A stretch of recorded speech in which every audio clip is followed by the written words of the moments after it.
Hey, what's going on, everybody? It's your man, I'm Loco. Iceman Jones. And I'm going to be giving you my Beerus deck profile. I know there's profiles out there, but I really like this leader. I really like this build. With this leader, so he has activate main once per turn. You can actually ditch one red or yellow card from your hand and draw 2 cards, and that's major within itself because with this deck, I mean, it's a really good ratio of red and yellow cards. And you're going to have like a really decent hand full of negates and anything to stop your opponent to build up to your heavier plays. To awaken this leader, all you need to do is stand up 2 energy. And then when we get to the backside, it gets okay. It's not the greatest in the world, but it still has a lot of potential. A lot of potential. It's really heavy. Once per turn, tap 1 red, tap 1 yellow, and then you choose one of your opponent's cards and you KO it. Straight up, straight out. Even though this leader doesn't draw on his backside, its second effect, once per turn, you can combo with a multicolor card from your drop area. That is really, really, really good. It helps you with the rival, and then if you just need something free to play to out combo your opponent, there you have it. As far as cards, I'm running 4 of the Wiz Godly Fundamentals. This is one of the key cards of the deck. You can use your leader's effect, send this card to your drop area, and then when it's your turn, either you do it on your turn or you don't have to do it right that second, but you can send this card to the warp, and then you pluck 1 life. Pluck 1 life, and you give your opponent's battle cards minus 5k. This is really to help with self-awakening if your opponent decides they don't want to attack you. It even can help with some aggro matchups. I feel like you just need to get there or something. Next, since our leader is a god, we're running this particular super combo. Ditch 1 card, draw 2 cards. It really helps you out in the end, mainly because drawing 2 cards, you can come across anything you need. You can come across another super combo. You can come across more negates, more topos, whatever you need inside this deck. I run 2 Mach Speed Kaioken Son Gokus, only because another thing that this deck does, on top of negating, you want to start giving your opponent's battle cards all kinds of negatives to try to keep their field as clear as possible, because that only makes it easier for you for your end game. So when you play this card, it's a counter play. So when your opponent plays a battle card, you tap 2. When you play this card, and then you give your opponent's cards -15 or -10, however they want to do it that way. I run 4 Beerus Binding His Time. So this is there for a couple of reasons. I hardly play the card, but it is a good card because for the cost of 1, you can play this card, and it has critical.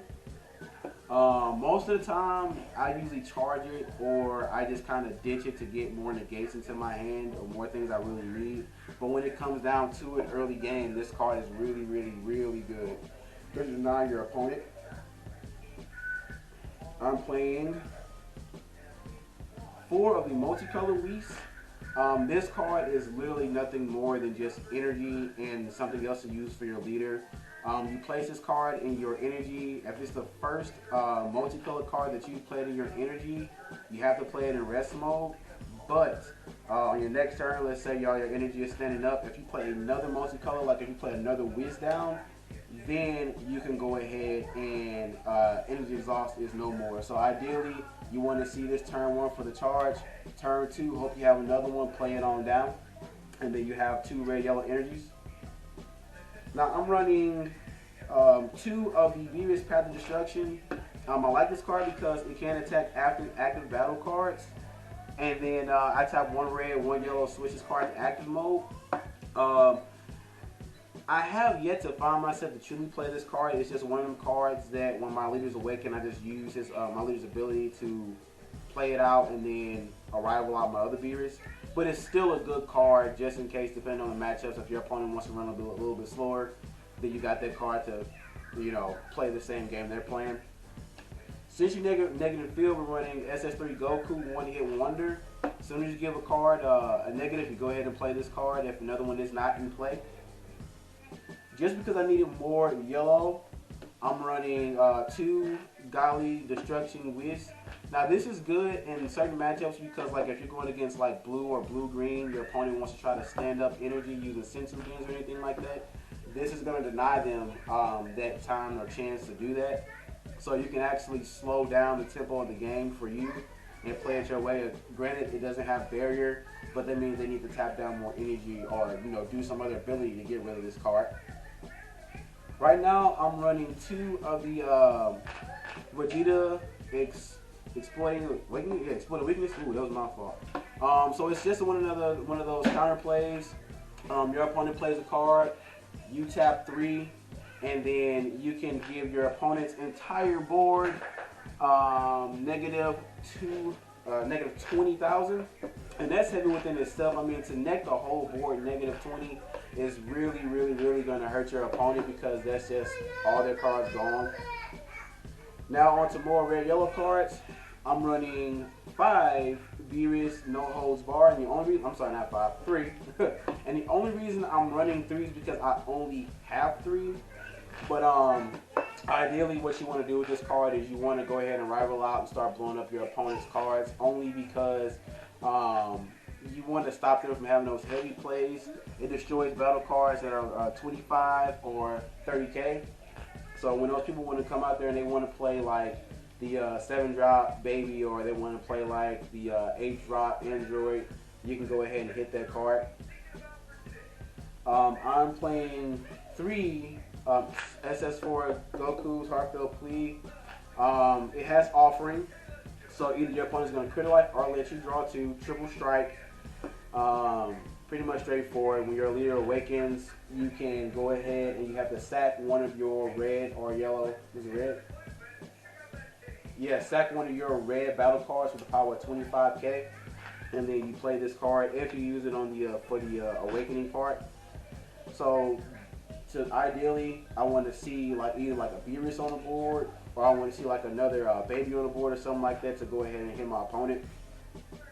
So another offering card I play 2 Super Baby 2 5-drops, and I play this because when I drop it, first off it has deflect, so your opponent can't hit you with the counter plays. For this card, has it offering, so they're going to either let you draw 2 or they're going to crit a life.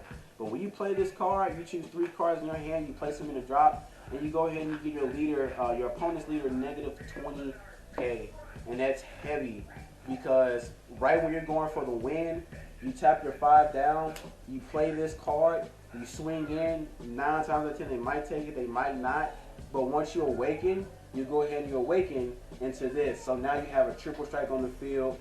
There are leaders down 20k. It's man, it is a heavy hit for most cards. I play 1 of the secret rare Frieza because you only play 1.